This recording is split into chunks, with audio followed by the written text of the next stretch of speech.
Assalamualaikum warahmatullahi wabarakatuh.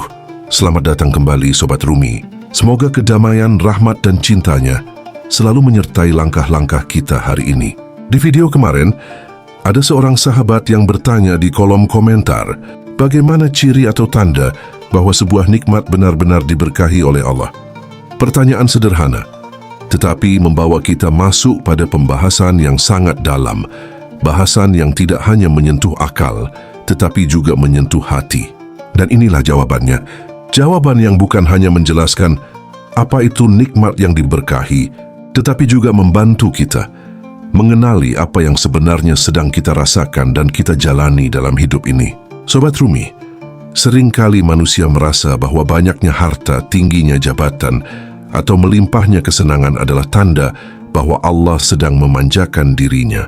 Padahal dalam ajaran para sufi, tidak semua yang terlihat nikmat itu benar-benar nikmat. Ada nikmat yang membawa seseorang semakin dekat kepada Allah, dan ada pula nikmat yang justru menjauhkan, meski terlihat indah dan penuh kesenangan. Para sufi mengatakan bahwa nikmat yang sejati bukan terletak pada jumlahnya, tetapi pada keberkahannya. Karena berkah itu seperti cahaya yang Allah letakkan pada sesuatu. Ya mungkin kecil, tapi memberi ketenangan.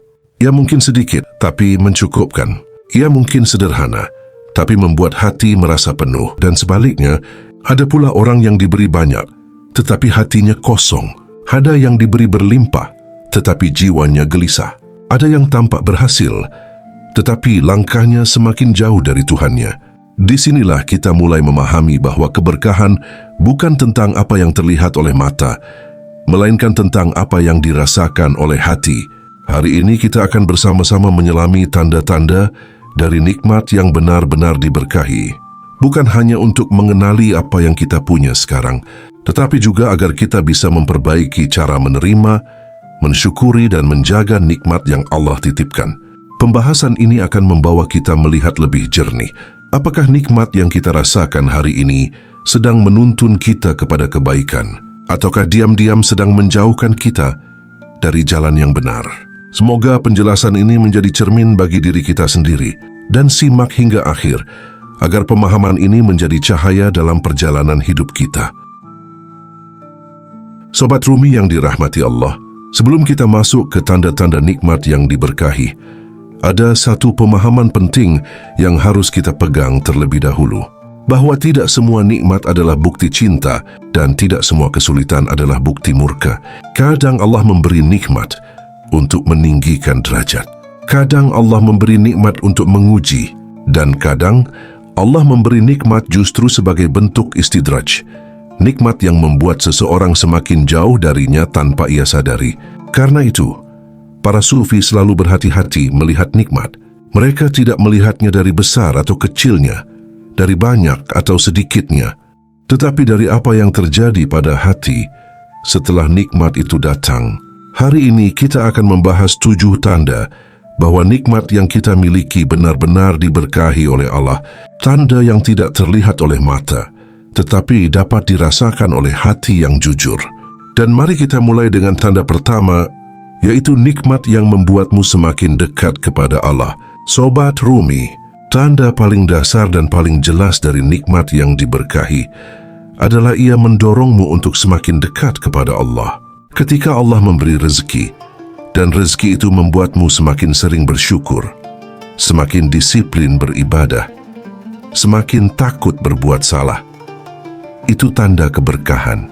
Ketika Allah memberi kesehatan, dan kesehatan itu kau gunakan untuk berbuat baik, membantu sesama dan memperbaiki hidup, itu tanda keberkahan. Ketika Allah memberi keberhasilan, tetapi keberhasilan itu membuatmu makin rendah hati, makin sadar akan kelemahan diri, makin sering mengingat Allah, itu tanda keberkahan. Karena berkah itu seperti angin lembut yang mengarahkan langkah seseorang menuju cahaya. Ia mungkin tidak terlihat, tetapi terasa. Nikmat yang diberkahi tidak membuatmu jauh, tidak membuatmu lalai dan tidak membuatmu lupa. Sebaliknya, ia membuatmu semakin ingin memperbaiki diri. Para sufi berkata, nikmat yang mendekatkanmu pada Allah, maka itu cinta. Nikmat yang menjauhkanmu dari Allah, maka itu ujian yang belum tentu engkau sadari. Sobat Rumi, banyak orang diberi harta, tetapi lupa kepada yang memberi. Banyak diberi jabatan, tetapi lupa untuk merendahkan hati. Banyak diberi waktu, tetapi menghabiskannya untuk hal yang tidak mendekatkan diri kepada Allah. Namun bila nikmat apapun, kecil atau besar, membuatmu semakin sadar siapa dirimu dan siapa Tuhanmu, maka nikmat itu bukan hanya rezeki, tetapi rahmat yang mengangkat derajatmu. Itulah tanda pertama dari nikmat yang benar-benar diberkahi. Tanda kedua, nikmat yang tidak melahirkan kesombongan. Sobat Rumi yang dirahmati Allah, tanda kedua dari nikmat yang benar-benar diberkahi adalah nikmat itu tidak melahirkan kesombongan dalam hati. Karena sebanyak apapun rezeki yang datang, sebesar apapun pencapaian yang diraih, jika semua itu membuat hati merasa lebih tinggi dari orang lain, maka nikmat itu tidak membawa berkah tetapi membawa kegelapan yang perlahan-lahan menutup pintu hati. Para sufi selalu mengingatkan, bukan harta atau kedudukan yang berbahaya, tetapi rasa bangga yang muncul setelahnya. Kesombongan itu halus. Ia tidak selalu tampak dalam ucapan. Kadang ia muncul dalam perasaan kecil yang berkata dalam hati, aku lebih baik dari dia, aku lebih berhasil, atau aku lebih pantas dihormati. Jika setelah mendapatkan nikmat, hati mulai memandang rendah orang lain, merasa paling benar, paling mampu, atau paling pantas dihargai, maka itu tanda bahwa nikmat tersebut tidak sedang menuntunmu pada cahaya. Sobat Rumi, nikmat yang diberkahi selalu membawa seseorang kembali pada kesadaran bahwa semua yang ia miliki hanyalah titipan. Ia tahu bahwa rezeki itu bukan karena kepintarannya, tetapi karena Allah membukakan pintu. Ia tahu bahwa keberhasilan itu bukan karena kekuatannya, tetapi karena Allah memudahkan langkahnya. Ia tahu bahwa kenikmatan itu bukan karena kehebatannya, tetapi karena Allah menutup banyak kekurangannya. Ketika hati tetap rendah meski rezeki melimpah, itu pertanda ada keberkahan yang menjaga. Ketika hati tetap lembut meski jabatan meningkat, itu pertanda cahaya Allah sedang memeluk perjalananmu. Sufi berkata, keberkahan menjaga manusia dari melihat dirinya sebagai pusat dan mengingatkan bahwa semua kembali kepada Allah. Kesombongan itu seperti debu halus yang menempel pada kaca. Sedikit saja ada, ia membuat cahaya tidak bisa masuk. Maka ketika Allah memberi nikmat tetapi hatimu tetap tawadhu, tetap menghargai orang lain, tetap merendah, tetap merasa tidak lebih baik dari siapapun, maka ketahuilah, nikmat itu datang bersama keberkahan yang besar. Karena barakah sejatinya bukan tentang bertambahnya harta, tetapi tentang bersihnya hati setelah menerima pemberian darinya. Tanda ketiga, nikmat yang mendatangkan ketenangan bukan kegelisahan. Sobat Rumi yang dirahmati Allah, tanda ketiga dari nikmat yang benar-benar diberkahi adalah nikmat itu menghadirkan ketenangan di dalam hati. Bukan kegelisahan, bukan ketakutan, dan bukan rasa khawatir berlebihan. Karena apa? Karena nikmat yang diberkahi selalu membawa sakinah, ketentraman yang sulit dijelaskan dengan kata-kata, tetapi nyata dirasakan oleh jiwa. Ada orang yang hartanya melimpah, tetapi setiap malam gelisah, takut kehilangan, takut jatuh miskin, takut tergeser. Ia punya segalanya, tetapi hatinya tidak pernah merasa cukup. Ia kenyang secara fisik, tapi laparnya tidak pernah selesai secara batin. Itu karena nikmatnya tidak ditemani keberkahan. Sebaliknya, ada orang yang nikmatnya tidak besar, tetapi ia hidup dalam ketenangan yang luas. Ia tidak memiliki segalanya, tapi hatinya merasa cukup. Ia tidak berlebihan, tapi jiwanya damai. Inilah yang para sufi maksud ketika berkata, ketenangan adalah tanda bahwa Allah menaruh cahaya pada sesuatu.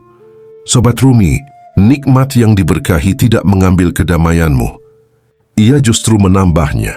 Ia tidak membuatmu semakin takut kehilangan, tetapi membuatmu semakin yakin bahwa apapun yang terjadi adalah bagian dari rencana Allah. Kalau rezeki itu banyak, tapi hatimu berat dan penuh cemas, maka itu bukan barakah. Itu hanya titipan sementara untuk diuji. Tapi kalau apapun yang kau miliki membuatmu tenang, merasa cukup, merasa disayangi oleh Allah, maka itu nikmat yang datang bersama keberkahan. Coba renungkan, Sobat Rumi, Apakah nikmat yang datang kepada kita selama ini membuat hati kita damai, atau justru membuat kita gelisah? Karena para sufi percaya, ketenangan adalah bahasa Allah untuk memberitahu kita bahwa nikmat itu baik untuk jiwa kita. Maka bila setelah menerima nikmat hatimu terasa ringan, tidak terbebani, tidak risau, tidak takut kehilangan, itu pertanda Allah sedang menenangkan hatimu melalui keberkahan. Dan ketahuilah, ketenangan itu lebih berharga daripada nikmat apapun yang tampak oleh mata. Tanda keempat, nikmat yang memudahkanmu berbuat baik. Sobat Rumi yang dirahmati Allah, tanda keempat dari nikmat yang benar-benar diberkahi adalah nikmat itu memudahkanmu untuk berbuat baik. Ia seolah menjadi pintu yang Allah buka agar langkahmu lebih ringan menuju kebaikan dan amal-amal yang diridainya. Nikmat yang diberkahi selalu membawa kemudahan. Bukan hanya kemudahan hidup, tetapi kemudahan untuk mendekatkan diri pada Allah. Hati menjadi ringan memberi, pikiran menjadi luas memaafkan, dan kaki terasa mudah melangkah menuju kebaikan. Sebaliknya, nikmat yang kosong dari keberkahan justru membuat seseorang berat melakukan kebaikan. Ia punya banyak tapi sulit menolong. Ia diberi rezeki, tapi tangannya kaku untuk berbagi. Ia diberi waktu, tapi enggan menggunakannya untuk ibadah. Ia diberi kekuatan, tapi sulit bergerak ke arah kebaikan. Para sufi mengatakan, bila setelah kau diberi nikmat, jalanmu menuju kebaikan terasa mudah, ketahuilah itu adalah tanda bahwa Allah mencintaimu melalui nikmat itu. Sobat Rumi, kebaikan itu terkadang sederhana, menghibur orang lain, memberi sedikit dari apa yang kita miliki, memaafkan kesalahan, menahan amarah, atau sekadar menyebarkan kata-kata yang menenangkan orang lain. Ketika nikmat yang hadir dalam hidupmu membuat semua itu terasa ringan, itulah keberkahan. Karena Allah tidak hanya memberi, tetapi juga membimbing. Ia tidak hanya melimpahkan nikmat, tetapi juga menuntun tangan, hati, dan langkah agar nikmat itu membawa kebaikan. Dan yang paling indah adalah ketika seseorang diberi nikmat, lalu ia mudah memberi, sebenarnya ia sedang menanam keberkahan baru dalam hidupnya. Semakin ia memberi, semakin luas hatinya. Semakin ia membantu, semakin lembut jiwanya. Semakin ia berjalan menuju kebaikan, semakin Allah membuka pintu-pintu baru untuknya. Sobat Rumi, jika nikmat apapun yang datang padamu, harta, waktu, jabatan, kemampuan, atau kesempatan, membuatmu semakin mudah melakukan kebaikan, maka itu tanda bahwa nikmat itu bukan hanya rezeki, tetapi cahaya yang Allah titipkan. Karena barakah sejatinya bukan hanya tentang apa yang datang, tetapi apa yang nikmat itu lakukan pada dirimu. Tanda kelima, nikmat yang menjauhkanmu dari keburukan. Sobat Rumi yang dirahmati Allah, tanda kelima dari nikmat yang benar-benar diberkahi adalah nikmat itu menjauhkanmu dari keburukan. Ia bukan hanya memudahkanmu melakukan kebaikan, tetapi juga menjaga langkahmu dari hal-hal yang merusak diri, hati, dan perjalanan spiritualmu. Karena salah satu bentuk kasih sayang Allah adalah menjaga, bahkan ketika kita tidak menyadarinya. Ada nikmat yang tampak besar, tetapi membuat seseorang semakin larut dalam hawa nafsu. Ada rezeki yang melimpah, tetapi membuat seseorang semakin jauh dari ibadah. Ada kesempatan yang tampak indah, tetapi justru menjerumuskan pada kesalahan yang sebelumnya tidak pernah ia lakukan. Inilah yang para sufi sebut sebagai nikmat yang kosong dari keberkahan, nikmat yang terlihat manis, tetapi menyimpan racun. Sebaliknya, nikmat yang diberkahi berfungsi seperti pagar pelindung. Ia menjaga mata dari melihat hal yang tidak pantas. Ia menjaga lisan dari berkata kasar. Ia menjaga hati dari iri, dengki, dan sombong. Ia menjaga langkah dari jalan yang salah. Sobat Rumi, ketika Allah memberi nikmat yang membuatmu semakin sadar diri, semakin berhati-hati dalam ucapan, semakin menjaga amanah, semakin menjauhi maksiat, maka itu tanda besar bahwa nikmat itu datang bersama keberkahan. Para sufi berkata, jika setelah engkau menerima nikmat, hatimu takut berbuat dosa, maka itu tanda Allah menjagamu melalui nikmat tersebut. Hati yang takut berbuat salah bukan berarti lemah. Justru itu tanda bahwa Allah sedang menuntunmu dengan cara yang lembut. Ia membuatmu sensitif terhadap dosa kecil. Ia membuatmu malu ketika berbuat salah. Ia membuatmu cepat kembali ketika terjatuh. Inilah bentuk keberkahan yang paling halus karena tidak semua orang bisa melihatnya, tetapi jiwa yang jujur akan merasakannya. Sobat Rumi, jika apa yang kau miliki menjadikanmu lebih kuat melawan godaan, lebih tegas menjaga diri, lebih bijaksana menempatkan langkah, maka nikmat itu bukan hanya anugerah, tetapi juga perlindungan. Karena barakah bukan hanya membuatmu lebih baik, tetapi juga menjauhkanmu dari hal-hal yang merusak dirimu sendiri. Tanda keenam, nikmat yang membuatmu lebih mudah bersyukur. Sobat Rumi yang dirahmati Allah, tanda keenam dari nikmat yang benar-benar diberkahi adalah nikmat itu membuatmu semakin mudah bersyukur. Bukan sekadar mengucapkan Alhamdulillah, tetapi rasa syukur itu muncul secara alami dari dalam hati tenang, dalam, dan tulus. Syukur itu bukan hanya reaksi, tetapi keadaan jiwa, dan keberkahan selalu menguatkan keadaan itu. Ada orang yang diberi banyak, namun tetap merasa kurang. Ada yang diberi rezeki besar, tapi selalu ada keluhan. Ada yang hidupnya nyaman, tapi hatinya tidak pernah puas. Ini tanda bahwa nikmat itu tidak memiliki keberkahan. Namun, ada pula orang yang nikmatnya sederhana, tetapi ia selalu menemukan alasan untuk bersyukur. Ia melihat kebaikan dalam hal kecil. Ia tersenyum pada hal-hal yang sederhana. Ia mampu merasakan cinta Allah dalam setiap langkah hidupnya. Inilah tanda nikmat yang diberkahi. Para sufi berkata, keberkahan membuat hati peka, dan syukur adalah tanda bahwa hati itu hidup. Sobat Rumi, nikmat yang diberkahi akan membuka pandanganmu. Ia akan membuatmu mampu melihat nikmat yang sebelumnya kamu anggap biasa. Napas terasa lebih bermakna, keluarga terasa lebih berharga, makanan sederhana terasa lebih nikmat, dan waktu yang sedikit terasa cukup. Bahkan musibah pun terlihat sebagai pelajaran, bukan sebagai hukuman. Syukur semakin mudah karena hati dipenuhi cahaya. Syukur itu seperti rem yang menjaga hati agar tidak sombong, dan seperti lampu yang menerangi jalan agar tidak gelap. Maka ketika Allah memberi nikmat yang membuatmu semakin sering bersyukur, itu pertanda bahwa Allah sedang menambah keberkahan di dalam hidupmu, bukan hanya menambah rezeki. Sobat Rumi, jika setelah menerima nikmat, engkau merasa hatimu semakin lembut, lidahmu mudah mengucap syukur, dan pikiranmu selalu melihat sisi baik dari kehidupan, maka itu tanda besar bahwa nikmat itu datang bersama rahmat Allah. Karena sesungguhnya, syukur adalah ibadah, dan keberkahan adalah cahaya yang menuntun pada ibadah itu. Tanda ketujuh, nikmat yang menumbuhkan kebaikan bagi orang lain. Sobat Rumi yang dirahmati Allah, tanda ketujuh sekaligus yang paling tinggi dari nikmat yang benar-benar diberkahi adalah nikmat itu membawa manfaat dan kebaikan bagi orang lain, bukan hanya bagi diri sendiri. Karena keberkahan yang sejati tidak berhenti di tanganmu. Ia mengalir, ia menyebar, ia menumbuhkan kebaikan pada siapapun yang disentuh olehnya. Rezeki yang diberkahi membuat orang lain ikut merasakan manfaatnya. Ilmu yang diberkahi membuat orang lain ikut tercerahkan. Ketenangan yang diberkahi membuat orang lain merasa damai di sekitarmu. Kebaikan yang diberkahi membuat orang lain ingin berbuat baik juga. Itulah mengapa para sufi berkata, kau belum sempurna menerima nikmat, sampai nikmat itu membuat orang lain ikut merasakan rahmat Allah. Ada orang yang diberi banyak, tetapi nikmatnya tidak pernah menetes kepada siapapun. Ia menikmati semuanya sendiri.